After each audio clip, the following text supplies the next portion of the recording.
اعوذ باللہ من الشیطان الرجیم بسم اللہ الرحمن الرحیم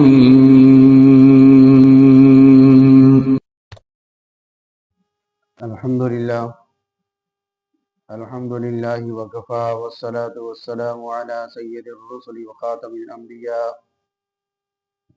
اما بعد فاعوذ باللہ من الشیطان الرجیم بسم اللہ الرحمن الرحیم لا یؤاخذکم اللہ باللغو فی ایمانکم، اللہ تعالیٰ تم سے مواخذہ نہیں فرماتے تمہاری قسموں میں، یعنی وہ قسم جو لغو ہے، وَلَكِنْ يُؤَاخِذُكُمْ بِمَا عَقَّدتُمُ الْأَيْمَانَ، لیکن مواخذہ اس پر فرماتے ہیں کہ تم قسموں کو مستحکم کر دو۔ فَكَفَّارَتُهُ إِطْعَامُ عَشَرَةِ مَسَاكِينَ، پس اس کا کفارہ 10 محتاجوں کو کھانا دینا درمیانے درجے کا، من اوسط ما تطعمون اہلیکم، وہ اوسط درجے کا جو اپنے گھر والوں کو کھانا دیا کرتے ہو، او کسوتہم، یا ان کو کپڑا دینا، او تحریر رقبہ، یا ایک غلام یا لونڈی آزاد کرنا، فمن لم یجد فصیام 3 ایام، اور جو اس کی طاقت نہ رکھتا ہو تو 3 دن کے روزے رکھے۔ ذالک کفارۃ ایمانکم اذا حلفتم، یہ کفارہ ہے تمہاری قسموں کا جب تم قسم کھا لو۔ واحفظوا ایمانکم، اور اپنی قسموں کا خیال رکھا کرو۔ کذالک یبین اللہ لکم آیاتہ لعلکم تشکرون، اسی طرح اللہ تعالیٰ تمہارے واسطے اپنے احکام بیان فرماتے ہیں تاکہ تم شکر ادا کرو۔ صدق اللہ العظیم۔ گزشتہ آیات کے شان نزول کے اندر یہ بات عرض کی گئی تھی کہ اللہ تعالیٰ کی حلال کردہ طیب چیزیں، پاکیزہ چیزیں، ان کو کھانا حرام نہ کرو اپنے اوپر، اور پھر قسمیں اٹھا کر کہہ دیتے کہ میں یہ کام نہ کروں گا، جیسے کہ کل عرض کیا گیا تھا۔ تو جب صحابہ کرام رضوان اللہ علیہم اجمعین نے قسمیں کھا لی اور حضور صلی اللہ علیہ وسلم تک یہ بات پہنچی تو آپ صلی اللہ علیہ وسلم نے ارشاد فرمایا کہ قسم جو کھا لی جاتی ہے اس کا کفارہ توڑنے پر دیا جاتا ہے۔ ایسی قسمیں جو ہم لغو قسم کی کھا لیتے ہیں، لغو قسم وہ ہوتی ہے جو بغیر کسی ارادے کے اور ایسی فرض اور حلال چیز کے بارے میں وہ قسم کھا لی جائے تو اس کا کفارہ نہیں ہے۔ مثال کے طور پر بعض بندے اپنی بات میں یہ تکیہ کلامی کر دیتے ہیں، بات بات پہ قسم ہوتی ہے، واللہ باللہ کی قسمیں کھاتے ہیں، واللہ میں ایسا کر دوں گا، واللہ باللہ میں ایسا نہیں کروں گا۔ یہ قسم نہیں ہوتی، یہ بات بات کی قسم ہوتی ہے، یہ عادت ہوتی ہے۔ اس قسم کا دار و مدار ارادے پر ہے۔ اگر دل سے قسم کھا لی ہے تو پھر اس کا کفارہ ادا کرنا پڑے گا۔ اسی طریقے پر اس قسم کو لایانی قسم کہا جاتا ہے، اور یہ لغو ہے، اس کا کفارہ بالکل نہیں ہے، مگر ایسا کرنا، بات بات پر قسم اٹھانا جائز نہیں ہے، ناپسند سمجھا گیا ہے۔ لیکن جو قسم دیدہ دانی سے کھا لی جائے اور اس کو پورا کرنے کا عزم بھی ہو، اور ایسی قسم توڑنے کا کفارہ یہ ہے، قرآن مجید نے ہماری رہنمائی فرمائی کہ 10 مسکینوں کو کھانا کھلایا جائے، جن پر زکوٰۃ واجب ہوتی ہے ان کو کھانا کھلایا جائے، نابالغ نہ ہو، تمام بالغ ہوں۔ کھانا